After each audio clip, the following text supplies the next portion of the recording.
BC రిజర్వేషన్లకు సంబంధించినటువంటి అంశంలో 42% నిన్న కేబినెట్ ఆమోదం పొందింది. ఇప్పటికే అసెంబ్లీని ప్రోరోగ్ చేసి ఆర్డినెన్స్ తీసుకొచ్చేటువంటి ఆలోచనలో ఉంది. ప్రస్తుతం మనతో మాట్లాడడానికి బీసీ జాతీయ సంఘం అధ్యక్షుడు ఆర్ కృష్ణ గారు మనతో పాటున్నారు. సార్ నమస్కారం సార్.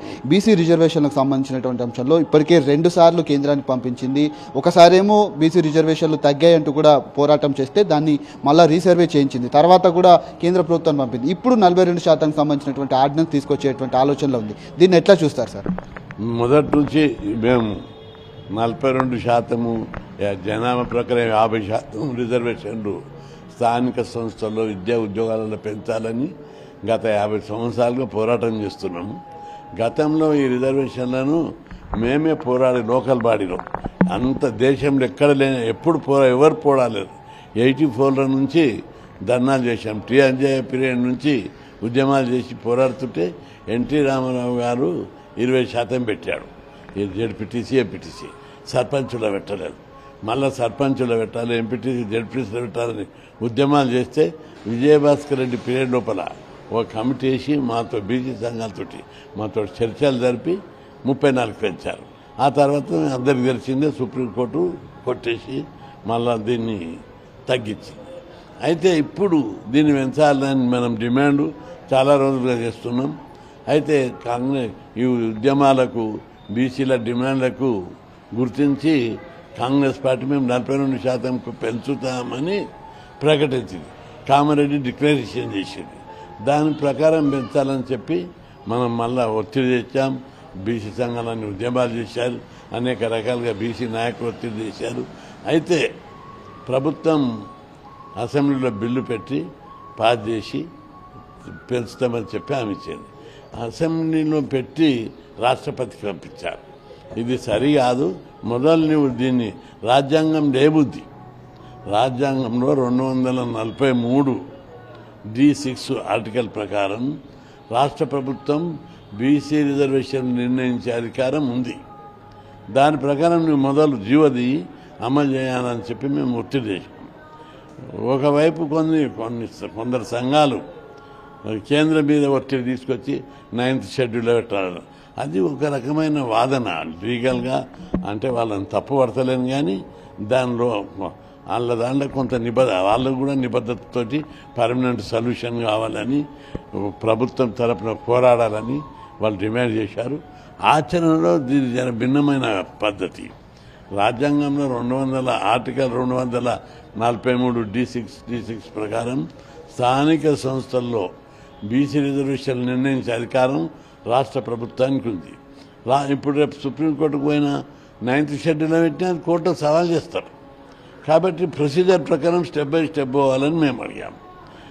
ఫస్ట్ స్టెప్ ఏంటిది? నువ్వు జీవోది అమలు చేయి. ఎవరైనా కోర్టుకు పోతే అక్కడ కొట్లాడాలి, సుప్రీంకోర్టు దాకా పోవాలి. ఇక్కడ కేసుకు గతంలో ఇతర రాష్ట్రాల్లో పోరాడినటువంటి పద్ధతికి మన రాష్ట్రంలో ఏర్పాటు చేసినటువంటి పెంచిన పద్ధతికి తేడా ఉంది. ఇతర రాష్ట్రాల్లో జనాభా లెక్కలు చేయలేదు, డెడికేటెడ్ కమిషన్ వేయలేదు.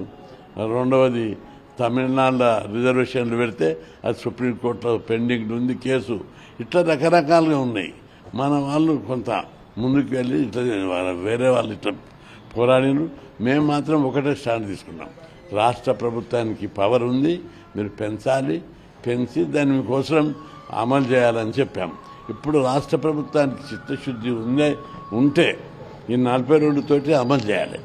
అయితే దీనికి టెక్నిక్స్ ఉన్నాయి కొన్ని.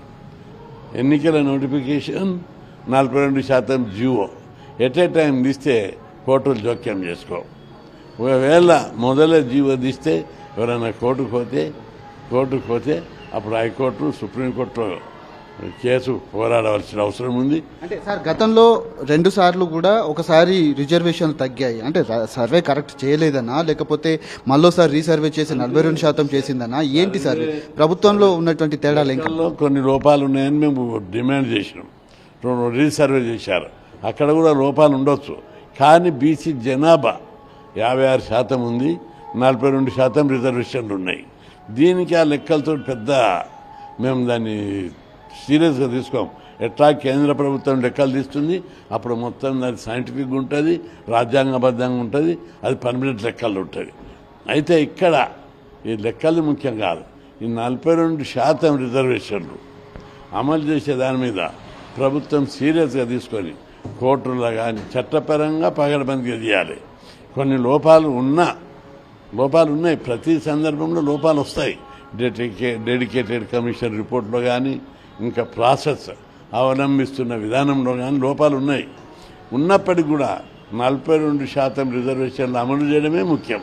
సార్, అనేక పార్టీల్లో బీసీల సంఖ్య అధికంగానే ఉంటుంది. ఏ పార్టీ కూడా దీన్ని వ్యతిరేకించదు. ఎందుకంటే ఉన్నటువంటి సర్వే రిపోర్ట్ కావచ్చు, ఉన్నటువంటి బీసీ రిజర్వేషన్లు ఏవైతే ఉన్నాయో వాటి ఎంతవరకు వస్తే దాన్ని ఖచ్చితంగా అమలు చేయాల్సిందే. కానీ దాంట్లో లోటుపాట్లు ఖచ్చితంగా ఉన్నాయి కాబట్టి రాష్ట్ర ప్రభుత్వం మీనమేషాలు లెక్కిస్తుందనే ఆరోపణలు వినిపిస్తున్నాయి. దీని మీద మీరు ఏం చెప్తారు? అంటే రాష్ట్ర ప్రభుత్వం చిత్తశుద్ధి నిరూపించుకోవాలి. ప్రభుత్వం ఇప్పుడు 42%కు పెంచుతూ ఆర్డినెన్స్ తీసి ఇప్పుడు జీవోదిస్తారు. అయితే రాజ్యాంగం ప్రకారం రాష్ట్ర ప్రభుత్వానికి అధికారం ఉంది, వీళ్ళు అమలు చేయాలి. అమలు చేసే క్రమంలో న్యాయపరమైన అడ్డంకులు తప్పనిసరి వస్తాయి. ఎందుకంటే ప్రతి దానికి కోర్టులు బీసీ ఏదొచ్చినా హైకోర్టు సుప్రీంకోర్టులో అడ్డుకుంటారు. చాలామంది ప్రతి మనుషులు అన్నప్పుడు ప్రజాస్వామ్యం అన్నప్పుడు చాలా రకాలుగా ఉంటుంది. అదేవిధంగా ఇక్కడ కూడా అట్లే ఉంటుంది. అయితే సుప్రీంకోర్టుల హైకోర్టుల కేసు గెలవడానికి అవకాశాలు ఉన్నాయి. ఒకవైపు కులాల వారి లెక్కలు తీశారు, 56% అని తేలింది. అందులో మైనార్టీలు ఉన్నారా, బీసీలు ఉన్నారా, తప్పున్నాయా, కానీ 42 కంటే ఎక్కువ ఉన్నాయి. కాబట్టి కేసు గెలుస్తుంది. ఒకటి రాజ్యాంగం ప్రకారం రాష్ట్ర ప్రభుత్వానికి అధికారం ఉంది, రాజ్యాంగం ప్రకారం చెల్తుంది. చట్ట ప్రకారం అసెంబ్లీలో చట్టం చేశారు ఆల్రెడీ. కాబట్టి చట్ట ప్రకారం, న్యాయం ప్రకారం, రాజ్యాంగం ప్రకారం వ్యాలిడిటీ ఉంది. ఒక 50% సీలింగ్ అని సుప్రీంకోర్టులో గతంలో ఇచ్చిన తీర్పులు ఉన్నాయి. దానికి అగ్రకులాలకు 10% రిజర్వేషన్లు ఇచ్చినప్పుడు 50% సీలింగ్ పోయింది. అప్పుడేమన్నా సుప్రీంకోర్టు సందర్భాన్ని బట్టి, సమయాన్ని బట్టి, ఆయా కాల పరిస్థితులను బట్టి రిజర్వేషన్లు పెంచే అధికారము ప్రభుత్వాలకు ఉంటుంది అని చెప్పి సుప్రీంకోర్టు తీర్పు చెప్పింది. కాబట్టి ఇక్కడ కూడా ఇక్కడ ఉద్యమం ఉంది, బీసీ వాదం ఉంది, పెద్ద ఎత్తున ఉద్యమం ఉంది. కాబట్టి కోర్టు కూడా ఒప్పుకుంటుంది అనుకుంటున్నా. ప్రస్తుత సుప్రీంకోర్టు జడ్జి కూడా సామాజిక న్యాయంలో చరిత్రలో ఎక్కడ లేని విధంగా సుప్రీంకోర్టు ఎస్సీ ఎస్టీ ఉద్యోగ నియామకాల లోపల రిజర్వేషన్లు పెట్టాడు. అదేవిధంగా సామాజిక న్యాయం గొప్పది, చట్టసభలే గొప్పది అని చెప్పి, రాజ్యాంగం గొప్పది అని చెప్పి చెప్తున్నాడు. తప్పనిసరి బలంగా మన వాదన నడిపిస్తే కోర్టులో గెలిచే అవకాశం ఉంటుంది. దీనికి ప్రభుత్వం కొట్లాడాలి, ప్రజా సంఘాలుగా మేము కూడా కొట్లాడతాం.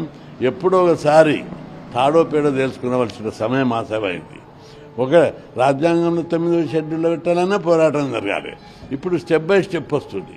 ఇప్పుడు సుప్రీంకోర్టు కొట్టేస్తే అప్పుడు రాజ్యాంగ సవరణ పోవాలి, అప్పుడు పెద్ద ఎత్తున ఉద్యమాలు చేయవలసి వస్తుంది. ఇది ఎప్పుడో ఒకసారి బీసీల పక్షాన పెద్ద ఎత్తున పోరాటాలు చేయక తప్పదు, బీసీలు రోడ్ల మీదకి రాక తప్పదు. ఒక్కొక్క స్టెప్ వచ్చినప్పుడే అది సక్సెస్ అవుతుంది. అయితే తమిళనాడులో విద్యా ఉద్యోగాలలో రిజర్వేషన్లు 70% పెట్టినప్పుడు జయలలిత అక్కడ కూడా ఏమైంది, హైకోర్టు కొట్టేసింది, సుప్రీంకోర్టు కొట్టేసింది. పోతే సుప్రీంకోర్టులో కొట్టేసినాక 9వ షెడ్యూల్లో పెట్టాలని చెప్పి జయలలిత ఢిల్లీలో కూర్చొని మొత్తం ఒక ఫ్లైట్లోనే మొత్తం సామాన్ తీసుకుపోయి భోగిలా ఆడ 15 రోజులు ఉండి అడ్డా పెట్టి నేను 70% రిజర్వేషన్లు అయినాకనే నేను తమిళనాడు పోతానికి కూర్చుంటుంది. ఇక్కడ కూడా ప్రభుత్వం తప్పనిసరిగా ఇప్పుడు మొట్టమొదట చేయాలంటే ప్రొసీజర్ ఫాలో అవ్వమంటారు వాళ్ళు. ఇప్పుడు ప్రొసీజర్ ఫాలో అవుతున్నారు. ఓళ్ళ రేపు న్యాయపరమైన అవరోధాలు వస్తే తప్పనిసరి రాజ్యాంగ సవరణ చేయాలి. ఎందుకంటే రాజ్యాంగాన్ని సవరణ చేసినప్పుడు కూడా కోర్టులు అడ్డుకుంటున్నాయి. ఎస్సీ ఎస్టీలకు ప్రమోషన్ల రిజర్వేషన్లు అప్పుడు సుప్రీంకోర్టు 3 సార్లు కేసు కొట్టేసింది. అయినప్పటికీ కూడా రాజ్యాంగాన్ని సవరించారు, అప్పుడు కొట్టేసింది. మళ్ళొకసారి లోపాలు సరిదిస్తూ రాజ్యాంగాన్ని సవరించింది. ప్రతి సందర్భంగా ఎస్సీ ఎస్టీ బీసీలకు సామాజిక న్యాయం ఇచ్చే సందర్భంలో కోర్టులు అడ్డు తగులుతున్నాయి. అది ఇప్పుడు కూడా తగులుతుంది. తప్పనిసరి వాటికి ప్రిపేర్ అయ్యి ఒకవైపు బలమైన వాదనను వినిపించడం, బలమైన ఉద్యమాలు నిర్మించడం ప్రభుత్వం ఒకవైపు, బీసీ ప్రజలు ఒకవైపు చేయవలసినటువంటి బాధ్యత ఉంది. ఇది వారు చెప్తున్నటువంటి పరిస్థితి కనబడుతుంది. ముఖ్యంగా రాష్ట్ర ప్రభుత్వం ఖచ్చితంగా దీనిపైన ఎన్నికల నోటిఫికేషన్తో పాటు జీవో విడుదల చేసి తప్ప కోర్టులు అడ్డుకునేటువంటి అవకాశాలు లేవు. ఏదైనా కనుక కుట్రలు జరిగి ఖచ్చితంగా అడ్డుకోవాలని చూస్తే మాత్రం ఖచ్చితంగా రాజ్యాంగ సవరణ చేయాలి. సుప్రీంకోర్టులో కావచ్చు, కోర్టులలో వెళ్లేటువంటి అవకాశాలు ఉన్నాయి కాబట్టి న్యాయపరమైనటువంటి చిక్కులు రాకుండా ముందస్తు జాగ్రత్తలు ఖచ్చితంగా తీసుకోవాలి. రాష్ట్ర ప్రభుత్వం కట్టుబడినటువంటి 42% రిజర్వేషన్కు అమలుకు ఖచ్చితంగా పోరాటం చేస్తాము. అది అమలయ్యే వరకు కూడా ఉద్యమిస్తూనే ఉంటామంటూ కూడా ఆర్ కృష్ణ చెప్తా ఉన్నారు.